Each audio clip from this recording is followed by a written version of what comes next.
Welcome back into the Dynasty Nerds YouTube page. I am your host, Garret Price, and I am very excited to have my good friend here, Theo Gremminger. Theo, how you doing, man? I'm doing great. I love the pre-show talk. I think we've got some cool stuff to talk about today. Always love chopping it up with you, Garrett. You came on Dynasty Life recently. We talked about some trades. So looking forward to doing the same thing all over again right here on your channel. Absolutely. And recently, you had something pretty big happen in your work life here in fantasy football. You want to tell the folks about that? Yeah, so I was at Player Profiler for a while, but now I'm exclusively over at Fantasy Points. It's been a lot of fun. I did some work with them in the past, so it's not like brand new, but obviously the workflow is a little bit different. You've been on Dynasty Life with me a number of times. That show came over with me to Fantasy Points. I'm also hosting Fantasy Football Daily, which is sort of a big show for us where we record multiple times a week. And then I do School of Scott with Scott Barrett. That's about once a week this time of year. That's been a lot of fun as well. But yeah, Garrett, it's been a really nice switch and really a big shout out to Fantasy Points. Excited to be part of the team over there. Awesome. It's a fantastic company. Very happy for you and all your success and all the great stuff that you've been doing, man. So today we're going to talk some controversial players. Not controversial as in like off the field stuff or anything like that, but just how do we view these guys? And it happens every offseason. There's certain players that are just so much more difficult to rank than others. Some guys, it's like, yeah, he fits real neatly and nicely right here. And other guys are like, I don't even know how to evaluate him compared to the rest of his team, let alone fantasy football. So we're going to get into some of those kind of players, talk about how we value them. Do we see them as more buys, as more sells compared to what the ADP is? Sound good? Oh, absolutely. Sweet. Let's get into the first one. This is a name that I have heard a lot this offseason. And honestly, it's a name that I've talked about a lot as well as a potential buy, and that's Jaylen Waddle. And we saw early in this guy's career that he can be a legitimate wide receiver one. However, Tyreek Hill comes over. He's had two kind of stinker of seasons in a row here. Two has been very inconsistent, but he's still fairly young, and we know that he has that type of ceiling. So right now he comes in at player number 75 overall in our Dynasty Nerds ADP, wide receiver 28. Some guys right before him: Jordan Addison, Emeka Ibuka, Terry McLaurin. Some receivers right after him: Tyreek Hill, George Pickens, and DK Metcalf. So for you, first of all, have you been kind of having similar discourse around this player, and how do you view them? You know, it's funny. I think we talked about Jaylen Waddle as a buy a few weeks back when you joined me on Dynasty Life, and he's been sort of in perpetually in that buy circle. But unlike previous off seasons where you had to really pay a fortune, now he's sort of a distressed asset because people saw what a bad season from him looks like, and you Yeah. have all sorts of recency bias on the mind. Last year was a disaster not only for him but for Tyreek Hill. They sort of went to this get the ball out of Tua Tagovailoa's hands quickly offense, where that benefited Devon Achane, benefited Jonnu Smith.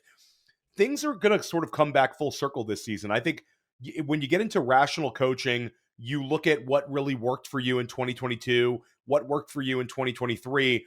A lot of the Mike McDaniel like ascendance was due to Jaylen Waddle. I mean, Tyreek Hill gets a lot of the credit, but Waddle's a guy that had just a tremendous season 2 seasons ago, the year before as well. Three straight 1,000-yard seasons to start his NFL career. Had that rookie season where he was like a 100 catch guy, like one of the better catch total seasons of any rookie historically. So for me, I think we've seen three really solid seasons out of Waddle, one bad season out of Waddle. But Garrett, he's also got that contract where last year we know we've got two more seasons out of Waddle in Miami. I think he's a worthwhile buy. And I don't think it's only because I think a lot of times we get into this crutch. If a guy has a bad season, let's go buy him because the price is cheaper. I think you really want to like the player before you embrace that. You're not just buying to Sure. buy. And with Waddle, I think we like the player. And right now you're getting him for sort of a wide receiver 3 price tag. And based on your guys' ranking, probably the market's treating him as sort of a mid to low end wide receiver 3. I think if he has a strong first half of the season, you're going to see a big correction. He's going to be back into strong wide receiver 2 range. And also, Garrett, it's sort of a, could this be a hedge against Tyreek Hill if Tyreek Hill, the floor really falls out from Sure. under him this year? Where if Tyreek Hill were to be traded or to get cut, then Jaylen Waddle would be a guy that would immediately gain dynasty value. So there's a lot of positives surrounding him. I think he's a fine buy right now. Yeah, I am still very firmly in the buy camp, despite the narrative around him, because I view him talent wise, and I mean, obviously, age similar range as these guys. You look at T. Higgins; he's the number 48th player off the board for us in our ADP, wide receiver 18. Devonta Smith's wide receiver 20. Both those guys 26 as well, so almost identical age to Jaylen Waddle, where he's down at wide receiver 28. I think we could get a very similar season out of Jaylen Waddle as we could either one of those guys. So I still think that my only slight hesitation is a little bit of the shift we've seen in the offense. That would be the only thing for me. It went from more of a vertical passing attack to more of a West Coast style of, hey, let's get the ball out quickly. And we saw a lot to specifically Jonnu Smith and Devon Achane as opposed to Tyreek Hill and to Jaylen Waddle. But I think with Tua being healthier again and seeing that, even though that was great for fantasy football purposes, that didn't necessarily lead to a lot of team success for them. I think they're going to look to try to get the ball downfield more often this year, once again, to guys like Hill and Waddle. So I'm with you. I do think Jaylen Waddle's a buy. Let's go to our next guy here. And I've had a hard time, like, because I feel like I'm too low based on his past success. But I'm also terrified of what happened with the injuries that this past year. And that's a guy named Mr. Christian McCaffrey. Christian McCaffrey, he's going to be 29 when the season starts. So he is getting up there overall in age. But we've seen him be absolute league winner for your team in the past. Had all of the injury issues last year. But right now, he's going off the board at running back 15, and that's player 57 overall. In my mind, you could tell me that he once again finishes as running back 1 overall, and it would not shock me in the least. You could tell me the injuries were just too much and they started giving the ball to some other players and mixing it in, and he's wide receiver 30 or running back 38, and it would not surprise me. So like if you're ranking him or if you're drafting him, where do you feel comfortable taking the risk versus the reward? I think you nailed it. It's a risk versus reward balance issue. He's a difficult player to rank because outside of Saquon Barkley, it's hard to push these guys that are way past the age apex like too high up in our rankings. I think we'd actually have a little bit more in terms of maybe the ceiling outcome is not quite as high, but in terms of the floor and the safety surrounding the player specifically for 2025, I think Derrick Henry is almost a safer bet than CMC based on the fact that Sure. the big dog ran through with no injuries last year, a stronger offense, less question marks. With CMC, I really think you need to look at him in terms of a 1-year mercenary type buy. If you want him on your dynasty roster, understand that this is an asset that might run to zero more quickly than you're comfortable. And I think there's also a chance that it turns into a 2-year window. But you Sure. can't bank on that at all. When it comes to CMC, you bring up the other backs sort of getting work, him taking a back seat. I'd actually be okay with Jordan James or Isaac Orendo carving out a weekly role as a runner in the offense if we could get Christian McCaffrey back to that 65 plus reception total that we were really comfortable seeing him in. I mean, this is a guy that has had excessively high receiving totals in his career, and that's a sort of a way for him to fully extend his, not only to get his ceiling season back, but to fully extend his career, get him back into catching the ball at an extremely high rate. He's super efficient. It also takes away some big potential hits, gets him out in space a little bit more. So for me, McCaffrey's a guy, it has a lot of team context. If you're going to take him on, understand what you're getting yourself into, whether that's in a startup or as a trade. If it's a trade, my team better be in the top 4 right now if I'm in a 12-team league, Garrett, for me to take on this sort of asset. I do think that it's a good risk to take based on the fact that a lot of times when we're buying these older backs, we might say, I'd really like him to have a low-end running back 1 season. If this guy can give me 14, 15 points per game, this sort of checks off a big box. With CMC, we know that a big time season could be an 18, 19 point per game season. So CMC is one that I'm okay taking based on the team context. But I will say that you could make an argument that the sell window is there because of what's going on in the redraft and best ball marketplaces right now. Like we've seen him steam up on Underdog to about the top 10. FFPC, those early $350 redraft leagues, you're seeing him settle in about into the top 10. So the short-term redraft and best ball marketplace is absolutely treating him like a first-round talent again. If you're not one of these top 4 teams, I think it's worth kicking the tires. You have a new sell window, Garrett. Yeah, he is a tough one. And I feel much more comfortable with the trade market for CMC than I do the startup market for CMC. In those startups, it's always really difficult for me to take players that are towards the high end of that age apex, simply because I don't know for sure where my team is. You can even draft a more win now team, but everything is so balanced in a startup versus, hey, I have been a contender for 2 years. I still have some elite assets on my team. I can take some bigger risks and making sure to capitalize on a player like a CMC than I can maybe in a startup. So I think I'm much more comfortable going after a guy like him in a trade market than I am in the startup market. Do you do that as well, where even though it's the same player, sometimes you value them differently in a startup than you would in a trade? Yeah, I mean, 100%, because a lot of times when you go into these startups and you say, I'm going to draft all of these old guys, I'm going to take advantage of people fading them, you could get yourself in big problems, Garrett. You basically enter a league where you're in win now mode. You're expecting like these players who on paper have been strong assets to hold their value a little longer. It's a little bit of a dangerous game. That being said, though, once in a while you get into these dynasty startups where you never really know what you're going to get until you start up. And if a lot of people have your exact mentality that, these guys, I'm gonna look to trade for future first. I'm gonna look to accumulate youth. I'm gonna look to kind of pass on a lot of these older guys. Then you get to a point where CMC might be in a palpable range where you're not having to use an early startup pick and you're still getting him at a really high level. Um, in terms of like the production you give your team. So I think a lot of times you can kind of let your league decide, whether or not these guys are the values. But most of the time I'm Sure. with you. I'm passing on them. I think that's a general good rule of thumb to not actively target 29-year-old running backs in startups. Absolutely. All right, let's go to instead of a player this time, let's go to a team.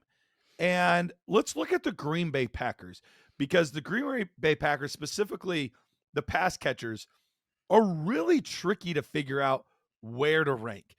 Looking at the wide receivers right now, ADP wise for Nerds ADP, we have Matthew Golden, the 90th player off the board, wide receiver 34. Just a few spots lower, 95th overall player, wide receiver 38. We have Jaden Reed.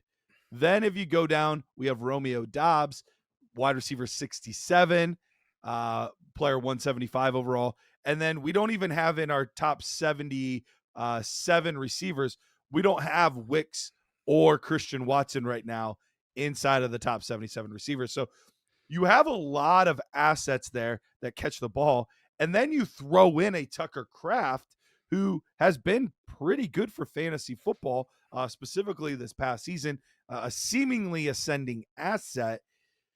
When you have rooms like this, do you have a specific strategy, or maybe it's different for each room?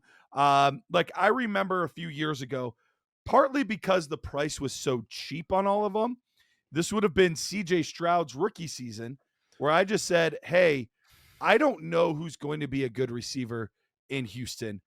I'm just going to try to collect all of them and hope one of them ends up being the guy. And then obviously Nico exploded. We thought Tank Dell was a good player for a little bit, and obviously the injuries have kind of derailed that.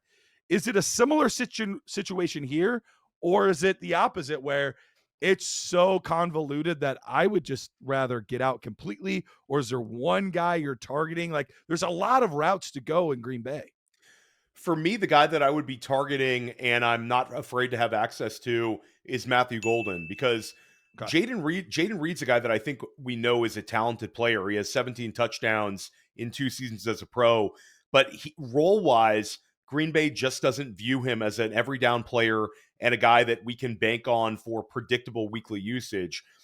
With Matthew Golden, there's a little bit of a mystery box dynamic, but Garrett, this is one of the cheapest early declare first round NFL wide receiver draft pick that we've seen in a long time.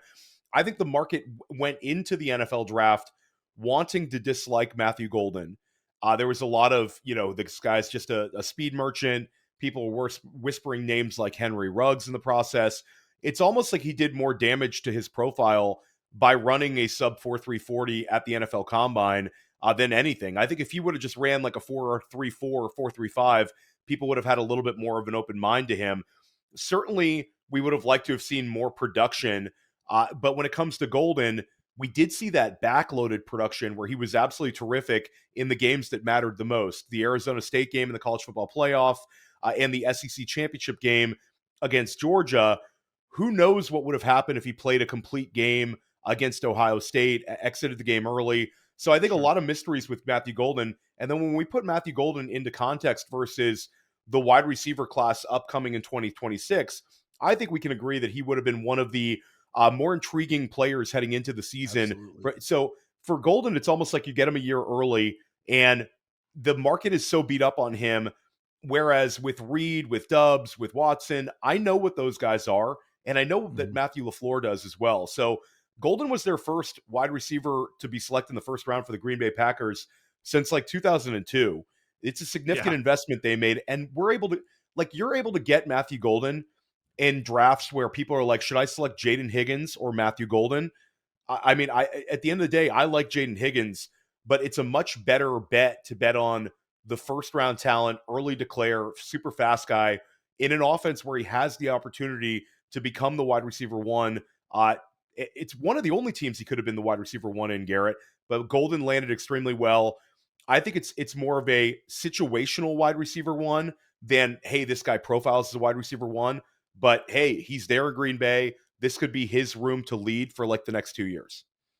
Yeah, this is a fascinating one because there's a lot of mouths to feed, but you're right. Golden is in a very unique spot. It kind of reminds me a little bit of what we saw, what would have been probably about 5 years ago now with Brandon Ayuk, where he goes, he's a first round guy and he goes to San Francisco, a good offense, but he wasn't the sexiest name. There's some holes in his profile.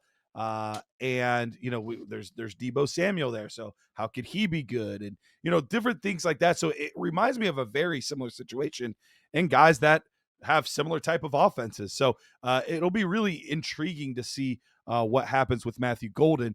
But another wide receiver room that's kind of wide open, and I'm wondering if you view this one similar or different, is the Patriots. The Patriots have a pretty wide open wide receiver room. Now, they did bring in Stephon Diggs, but he is coming off injuries. But assuming health, which we're seeing him run routes and stuff right now on social media, assuming health, he's probably going to be the number one wide receiver for this team this year. But you have guys like Kyle Williams that was just drafted by the Patriots in the third round. You have a guy like Demario Douglas that's there, and even a Kayshon Boutte that showed flashes last year of being potentially relevant. Are any of these guys on your radar? Or are you saying the long-term wide receiver that I'm interested in with Drake May is not on the team yet? I think it's probably the latter, that the long term wide receiver one is not on the team. It seems like Stephon Diggs was, it seems like there was probably some people in the organization that would have wanted to embrace Tet McMillan somewhere in the first round, potentially would have made a move to get a Travis Hunter, but they needed offensive line just so bad that I think they made the correct decision to draft Will Campbell. Mm-hmm. Stephon Diggs was almost a reactionary, hey, this is the best name on the market, the best possible player we could sign at this point in the free agent process, because we get boxed out on acquiring a guy like DK, get it boxed out on T. Higgins potentially being a Patriot. So there was multiple wide receivers sort of that they probably thought that they had an opportunity to get, that they were boxed out in, and they went with Stephon Diggs, who Diggs was 15 points per game in Houston last year. He wasn't like a dead asset by any means. He was in a weird low ADOT role. I think his role will be a little bit more nuanced in New England. I don't think he's the worst, like 1 year mercenary type bet because Totally agree. he's so cheap, Garrett. Nobody wants, Crazy cheap. no one wants Stephon Diggs, whether it's a dynasty startup and whether it's a trade. He's so much cheaper to get than a lot of the other old wide receivers, and he has the clearest path to wide receiver one land. Kyle Williams, I think if you were drafting in rookie drafts right after the NFL draft, you could have had a good deal of access to him. And I know I did. I drafted him on a number of teams. But if you have drafts that are drafting like in July, in August, I just think Williams is a guy that's going to steam up way too high because of his available opportunity. I think Kyle Williams, if you can get him in leagues where he's like a early third round pick, super late Yep. second round pick, I think it's worth taking a chance on. But when you start having to take Kyle Williams at some of these prices where we've seen recent drafts where he's going in front of guys like Cam Scattaboo, going in front of other wide receivers who are drafted around earlier, it's just a hard bet for me to make. Third round wide receivers are usually a poor bet to make. We saw Terry McLaurin hit, Deontay Johnson. Both those guys had good rookie seasons. Really, McLaurin. Johnson was more of a second year kind of breakout guy. Recently, Tank Dell was fantastic as a third rounder. Josh Downs was okay, but most of the time, third round picks are a waste. It's not necessarily a wasted pick, but not necessarily the most impactful rookie pick if you're looking for points right now. So Kyle Williams for me, great opportunity, but as the price keeps rising, I might be a little bit more out. I think if you have your bags packed on Kyle Williams, great. But later rookie drafters, they might have to use a pick where I'd rather go with a guy like a Scattaboo, rather go with a guy certainly like a Trey Harris, who's just a better bet, a round earlier type bet. Yeah, I hear you. I think the most likely scenario is neither, their wide receiver, one of the future, is not on the team or even an impactful, but with their price, it's worth it to me. Right now, wide receiver 60 off the board for Kyle Williams. He's, the 156 player overall. If you're in a startup right now, or even the trade value is pretty great for him. And then at wide receiver 62 is Stephon Diggs. So I think that's the perfect, hey, I'm a younger team, I'm in rebuild, whatever. Kyle Williams is a great guy to go target. I'm in win now. I'm looking for the wide receiver one on the Patriots. I think Stephon Diggs is a great guy. The other two, we've seen enough from them. They're fine. They're going to be in the league for a while, but they're not going to be fantasy relevant more than likely. So I'm willing to take the risk on those two guys just because right now Kyle Williams is still fairly cheap compared to a lot of other players in the league. We'll see how he climbs over time potentially. But right now he's still cheap enough. And you're right, Stephon Diggs, wide receiver 62. Other guys that would be in a similar, like, older player win now mode. You've got Cooper Kupp going like 10 picks or 10 wide receiver slots earlier, about almost 3 rounds earlier. You have a guy like Mike Evans, wide receiver 36. So definitely players that are typically in that range are going to be a little bit higher. Stephon Diggs, I think, offers a lot of value. Let me get one more quick one in, and then I'm going to ask you if you have a guy or a situation that is intriguing to you. But last one I wanted to touch on real quick, Bryce Young. Bryce Young's a tricky player to evaluate right now simply because he had a terrible start to his career. Year one did not go well. Beginning of year two, he was even benched for Andy Dalton at one point. But he finished the end of his second season incredibly strong. And so now he's steamed up a lot compared to where he was at one point, but he's now up to quarterback 22 overall. But in a super flex league, he's being drafted as the 61st player overall. So that is still a significant investment that you're making in a player like Bryce Young. Worth the risk, not worth the risk.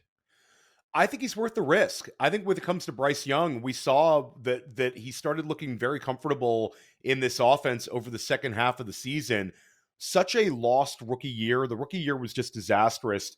But Dave Canales has been a guy that we've really banked on getting high-end QB production. This is a guy where we saw him rescue Geno Smith. We saw him rescue Sam Darnold. Excuse me, not Sam Darnold, Baker Mayfield. Baker Mayfield was sort of an asset that we were pushing to the side, ends up being connected to Dave Canales, has that QB1 season. Geno Smith, sort of the same thing. Russell Wilson had his best season as a pro fantasy wise, attached to Dave Canales. And I think it was really a rocky start for Bryce Young. But again, that second half of last season, Bryce Young really had some strong weeks. And not just one week, Garrett. It was like a string of like 3, 4 weeks where he was usable for you for fantasy. He has the QB, first overall QB insulation. So even this year, if Bryce Young like fails in Carolina, which I'm not betting he will, another team is going to give him an opportunity as a former number one pick. We've seen it time and time again. The power that being a number one overall pick sort of holds in NFL circles. Bryce Young, obviously a high character guy, no issues there whatsoever. Another team would give him an opportunity. But I'm intrigued by Young this year hitting for fantasy. And I don't think this is a guy that's ever going to be a top 5 scorer, but I think he could end up being a low end QB1 scorer. He's got a little bit of a rushing upside. Last year, we didn't see a single Carolina Panthers wide receiver finish with more than 650 receiving yards. Now they go and add Tet McMillan, add him to a room that has 2 second-year wide receivers that I think can play in Xavier Legette and Jalen Coker. But Tet McMillan really is, they finally add a proper alpha wide receiver, 140, 150 target ceiling in this offense. And you bring back Adam Thielen, a guy that's had a lot of success with Bryce Young. So it's his best set of wide receivers he's ever had there. Offensive line, they made huge investments last year on that interior offensive line, saw big improvements as a team. And as a running game, Garrett, they have a strong running game there as well to protect him with Chuba Hubbard. They bring in Rico Dowdle and they draft Trevor Etienne. So for me, the offensive ecosystem, the head coach there, and Bryce Young just maturing as a player, I think he's a fine bet for where he's at. And I think his best fantasy seasons are probably in front of him. So I'm in on Bryce Young. I think he's a good one to add to your dynasty roster. His price tag's gone up, huge versus what we saw last offseason, but I think it's pretty merited and warranted. I think this is the one where we're going to disagree a little bit on. While I do see the promise that he flashed and the promise that he showed, especially in that Kansas City game, I think that was the cherry on top for a lot of people, where they're like, "Oh, okay, Bryce, I see you." Even with all of that, the quarterbacks that are being taken within 10 picks of him in an overall draft, we have 4 other quarterbacks being taken within 10 picks of him: Michael Penix, Jared Goff, JJ McCarthy, and Dak Prescott. And for me, when I look at those other guys, you look at a guy like Dak Prescott. Yes, you're getting significantly older at the quarterback position. This is going to be his age 32 season, but you still have a lot of years left in Dynasty with a quarterback that's only 32 years old. And we've seen him multiple times be inside that top 6, even as a top 3 quarterback twice. So we've seen that out of a guy like him. Goff has continued to show that like top 8 type of guy where he just is really set, steady, really solid. And you have a little bit of a higher ceiling with a JJ McCarthy and a Michael Penix. So I think that's the thing for me. It's not as much that I'm anti the player. It's just the players that I can get with the same or maybe just a hair more of an investment. I think I would rather make those bets over a Bryce Young. I think that's fair. I think that, when we look at Penix versus Young, Penix could be a guy that I think could be an effective NFL quarterback. Not so sure his fantasy ceiling is that much higher. But when you talk about Goff and you talk about Prescott, those are 2 proven assets that I think are really strong bets for you to make, especially QB2 in startups, because both of those guys are boxing themselves out of any situation where their teams would end up getting a potential in the mix for a potential replacement with this strong 2026 class. Especially Goff. Goff has just been a guy that's been perpetually too cheap in Dynasty and has been very, very strong in Detroit. Dak, we saw 2 seasons ago, him giving us top 5 QB finish was just sensational. Now he's got the best wide receiver 2 he's had in Pickens. So I agree with you on that one. I like McCaffrey better as a bet than Bryce Young. But for me, I think Penix and Young are pretty close. All right. So, Theo, I gave you a lot. Give me one guy for you that you're like, this is a tough one for me to rank. He's an interesting player, or it's an interesting situation. What's that for you? I think for me, it's a situation that I want to embrace on my dynasty rosters, but they're difficult to rank. It's difficult to rank Brandon Ayuk, Ricky Pearsall, and Mm, Jauan Jennings. And I find myself yeah. gravitating towards Jennings a lot because I think Purcell is steamed up to this point where he's he's almost like everybody's bet to break out this year. It seems like it's a contractual obligation that if you're talking about breakouts, everybody has to mention like Marvin Harrison Jr., Rome Odunze, and Ricky Purcell. No matter who you're talking to, Garrett, one of the three or two of the That's three that you fair. mentioned. And Purcell, I think, is a really fun bet to make. But again, he's getting pushed up in ADP on in best ball, in redraft, and in dynasty. Had those two really big weeks to end the season. Obviously, he's a first round talent. Brandon Ayuk is a guy that is going to start the year injured, so we're getting a little bit of an injury discount. The trade market for him, though, Garrett, has been super cold, and I know a lot of it has to do with the contract, but the NFL is showing you that they're not necessarily as excited about Brandon Ayuk as they were 18 months ago, and I think we need to keep an eye on that. For me, Jauan Jennings has been the player that I've been trying to target for a lot of dynasty teams. I think he's super underrated. We saw last year, like usage-wise, Jennings just explode. He's only Yeah. 27 years old, and he was the preferred target of Brock Purdy last year. 77 catches, 975 receiving yards, 6 receiving touchdowns, but had a 26%, or excuse me, a 28% target share. This is a guy that was highly utilized, and when you compare him, goes has 113 targets last year. What if that becomes a 135 target guy this year? Like Brock Purdy really seems to like Jennings. He's an easy guy to bet for. He's sort of out punched his expectations as a seventh round pick who now has this really prime role in what could be a really, really good offense. So I'm perfectly fine with taking on discount Brandon Ayuk. I'm perfectly fine having access to a potential Ricky Purcell breakout. But for me, the way to play the San Francisco wide receiver room is to get Jauan Jennings on your dynasty rosters, just put him in the wide receiver 3 spot, put him in the flex spot, and you could end up getting a high end wide receiver 2 production for like really wide receiver 4 type price tag.